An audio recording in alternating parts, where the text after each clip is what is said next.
قریش کی شرارتیں۔ یہاں آپ صلی اللہ علیہ وآلہ وسلم کی مکی زندگی کے بعض ایسے واقعات کو بیان کیا جا رہا ہے جن سے یہ اندازہ ہو سکے گا کہ حضرت رسول اکرم صلی اللہ علیہ وآلہ وسلم اس پرخطر دور میں ہر قسم کی مشکلات اور اذیتوں کے مقابلے میں صبر و استقامت کا نمونہ کاملہ بنے رہے۔ یوں تو کفار قریش کی طرف سے آپ صلی اللہ علیہ وآلہ وسلم کو اذیت و تکلیف دینے کا آغاز آپ صلی اللہ علیہ وآلہ وسلم کی نبوت کی ابتدا ہی میں ہو چکا تھا، لیکن جب تک حضرت ابو طالب علیہ السلام زندہ رہے اس وقت تک کفار صرف طنز و استہزاء، بیکار کے پوچھ اعتراضات اور مخالفانہ پروپیگنڈے کے ذریعے آپ صلی اللہ علیہ وآلہ وسلم کو اذیت دیا کرتے تھے۔ ان کی موجودگی میں کسی کو یہ جرت نہ ہوتی تھی کہ آپ صلی اللہ علیہ وآلہ وسلم کو جسمانی تکلیف پہنچائے۔ حضرت ابو طالب علیہ السلام کے انتقال کے بعد کفار قریش کی مخالفانہ سرگرمیاں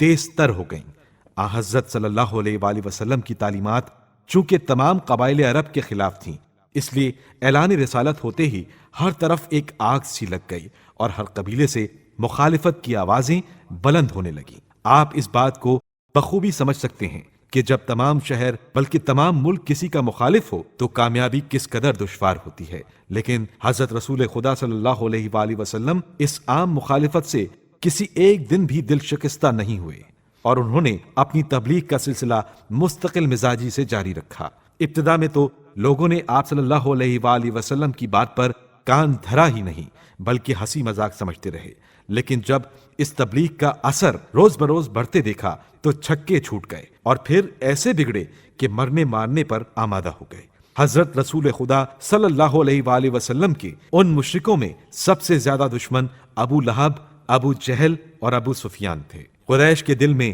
حضرت صلی اللہ علیہ وآلہ وسلم کی عداوت کا ایسا کانٹا کھٹک رہا تھا کہ دم بھر کے لیے بھی اس کی خلش سے نجات نہ تھی۔ وہ پوری طرح ایذا رسانی پر تلے ہوئے تھے۔ کبھی حضرت صلی اللہ علیہ وآلہ وسلم کے راستے میں کانٹے بچھا دیا کرتے تھے، کبھی بھرے جلسوں میں تالیاں بجا بجا کر بھپتیاں اڑاتے تھے اور کبھی مجنوں کہہ کر جلے دل کے پھپولے پھوڑتے تھے۔ حضرت عروہ کہتے ہیں کہ میں نے ایک مرتبہ ابن عباس رضی اللہ تعالیٰ عنہ سے پوچھا کہ مشرکین مکہ نے رسول خدا صلی اللہ علیہ وآلہ وسلم کو سب سے زیادہ اذیت کس وقت دی؟ تو انہوں نے فرمایا، ایک دن نبی صلی اللہ علیہ وآلہ وسلم حتیم میں نماز پڑھ رہے تھے کہ عقبہ ابن ابی معیط آپ صلی اللہ علیہ وآلہ وسلم کے پاس آیا اور آپ صلی اللہ علیہ وآلہ وسلم کی گردن میں اپنی چادر ڈال کر زور سے گلا گھونٹا۔ جو لوگ اس منظر کو دیکھ رہے تھے انہوں نے یقین کر لیا کہ آج محمد صلی اللہ علیہ وآلہ وسلم کا انتقال ہو جائے گا۔